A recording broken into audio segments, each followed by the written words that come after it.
Hijack ने पूरे देश में सनसनी मचा दी है। ये बताओ तुम्हें चाहिए क्या? चाहिए तो आलिया भट्ट।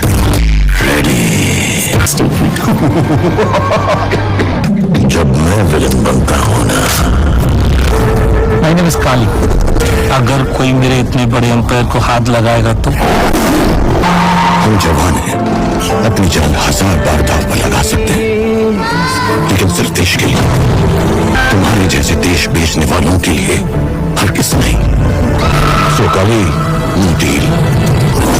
बेटे को हाथ लगाने से पहले बाप से बात कर। अब और क्या चाहिए? गाना सुनाइए। जी हाँ दोस्तों, आप सभी का स्वागत है फिल्मी गढ़ में। दोस्तों, आज की वीडियो में आपको हम हाल ही में रिलीज हुई सुपर हिट मूवी जवान की कहानी सुनाएंगे। दोस्तों, इससे आप थोड़ी ही देर में पूरी कहानी समझ जाएंगे कि आपका टाइम भी बचेगा। दोस्तों, कहानी शुरू करने से पहले सबसे पहले समझते हैं कि कौन कलाकार किस रूप में है। जैसे शाहरुख खान डबल रोल में विक्रम राठौड़, एक जो कि पूर्व कमांडो है, और दूसरा आजाद राठौड़ के रूप में। नयनतारा फोर्स वन की प्रमुख नर्मदा राय के रूप में। विजय सेतुपति काली गायकवाड़ एक हथियार डीलर के रूप में। विक्रम की पत्नी ऐश्वर्या राठौड़ के रूप में। प्रियमणि लक्ष्मी के रूप में। डॉक्टर इरम के रूप में सानिया मल्होत्रा। ईरानी के रूप में सुनील ग्रोवर। हेलेना के रूप में संजीता भट्टाचार्य, और इस्करा के रूप में गिरजा ओक, और लहर खान काल्की के रूप में जानवी के रूप में आलिया कुरैशी, कावेरी के रूप में रिद्धि डोगरा है। दोस्तों, अब शुरू करते हैं कहानी।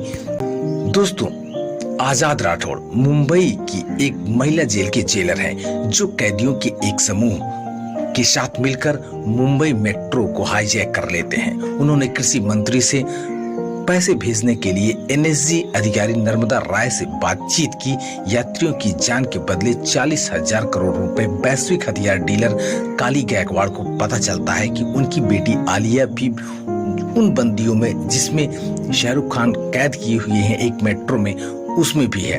वह इस सौदे के लिए धन देने के लिए सहमत हो जाता है, क्योंकि उसकी बेटी उसमें फंसी हुई थी। जब आलिया उनके मकसद पर सवाल उठाती है तो आजाद राठौड़ देश में 7 लाख गरीब किसानों की ऋण माफी के लिए पैसे दान करने की अपनी योजना का खुलासा करते हैं। आजाद और उसका गिरोह सीधे किसानों के बैंक खाते में धनराशि स्थानांतरित करते हैं और मेट्रो से भाग जाते हैं। आजाद ने आलिया के माध्यम से काली को अपना उपनाम विक्रम राठौड़ बताया। इसी बीच आजाद की मुलाकात नर्मदा राय और उसकी बेटी सुची से होती है, और अंततः उनकी शादी हो जाती है। आजाद और उसके गिरोह ने अगले स्वास्थ्य मंत्री का अपहरण कर लिया और स्वास्थ्य मंत्री के जीवन के बदले में हर सरकारी अस्पताल में बेहतर बुनियादी ढांचा शुरू करने की मांग की। अस्पतालों में बुनियादी ढांचा शुरू किया जाता है, जिसके आजाद और गिरोह को नर्मदा और उनकी टीम के बीच गोलीबारी के बाद फिर भागने की अनुमति मिल जाती है। अपनी शादी के तुरंत बाद नर्मदा को आजाद की असली पहचान के बारे में पता चलता है और उसका सामना करती है, लेकिन काली के भाई और उसके गुर्गे उन्हें पकड़ लेते हैं और प्रताड़ित करते हैं। हालांकि आजाद को उसके हमशक्ल यानी विक्रम राठौड़ को बचा लिया। नर्मदा आजाद के साथियों को पहचान का पता लगाती है और उनका सामना करती है, जहां उसे आजाद और विक्रम के संबंध के बारे में पता चलता है। दोस्तों, सन 1986 में captain Vikram Rathore special corps Agni regiment के कमांडो थे, जो 40 भारतीय सैनिकों पर हमला करने और उन्हें मारने के लिए जिम्मेदार आतंकवादी समूह की तलाश के लिए एक ऑपरेशन पर निकले थे। खराब हथियारों के कारण उन्हें कई मौतों के बाद विक्रम और उनकी टीम ने आतंकवादियों को ढेर कर दिया। दोस्तों, विक्रम ने काली, जो कि उसमें विलेन बने हुए हैं विजय सेतुपति, जो हथियारों को आपूर्ति करता था, के खिलाफ शिकायत दर्ज की, लेकिन काली ने विक्रम के साथ सौदा करने की असफल कोशिश की। उसी रात विक्रम और उनकी पत्नी ऐश्वर्या पर काली और उनके गुर्गे मुराद ने हमला किया। काली विक्रम को विमान में ले गई और उसे गोली मारकर हत्या कर दी, जबकि ऐश्वर्या को 3 पुलिसकर्मियों की हत्या के लिए जेल भेजने की सजा सुनाई जाती है, जो काली के पैरोल पर के बाद फिर छूटते हैं। बाद में विक्रम को राष्ट्रीय गद्दार घोषित कर दिया जाता है। विक्रम राठौड़ यानी शाहरुख खान को गद्दार घोषित कर दिया जाता है। ऐश्वर्या ने जेल में अपने बच्चे को आजाद को जन्म देती है। ये फ्लैशबैक में ये कहानी चल रही होती है। जब वह 5 साल की हो गए तो फांसी पर चढ़ने से पहले ऐश्वर्या ने आजाद से विक्रम की बेगुनाही साबित करने और उत्पीड़ितों को न्याय दिलाने के लिए कहा। दुनिया से अनभिज्ञ विक्रम हमले से बच गया और उनकी याददाश्त चली गई, जहां उसे पूर्वोत्तर भारत में एक आदिवासी समूह द्वारा बचाया गया था और अपने गांव में पुनर्वासित किया गया। 30 साल बाद विक्रम, जिसकी याददाश्त अभी भी खो गई थी, उसकी पूर्व स्पेशल कॉप्स टीम और ग्रामीण जूजू ने आजाद के बारे में बताया, जिसने उसे ढूंढने पर उसकी पहचान का पता लगाने का वादा किया।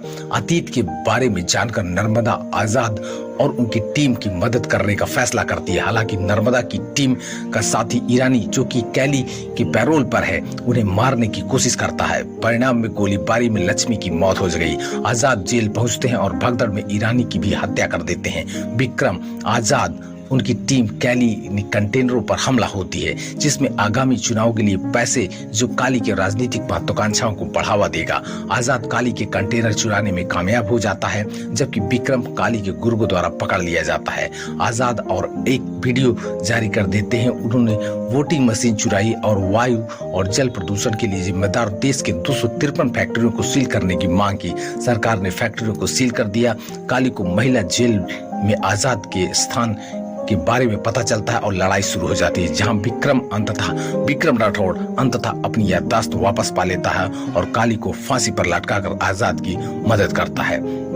कुछ महीनों बाद यह पता चला कि एसटीएफ अधिकारी माधवन नाइक ही वह व्यक्ति थे जिन्होंने आजाद को उनके मिशन को पूरा करने के लिए मदद मांगी थी, और जहां उन्होंने आजाद को अगला मिशन स्विस बैंकों को लक्षित करने का काम सौंपा। दोस्तों, यहीं पर कहानी खत्म होती है। दोस्तों, बहुत जबरदस्त मूवी है, अब तक की सबसे बेस्ट मूवी शाहरुख खान की हम कह सकते हैं। वैसे भी शाहरुख की बेहतर मूवी, ऐसे और मूवीज की कहानी के लिए हम हाजिर होते रहेंगे। बस आपसे गुजारिश है कि वीडियो को सब्सक्राइब करें। मिलते हैं अगली वीडियो में, तब तक के लिए धन्यवाद।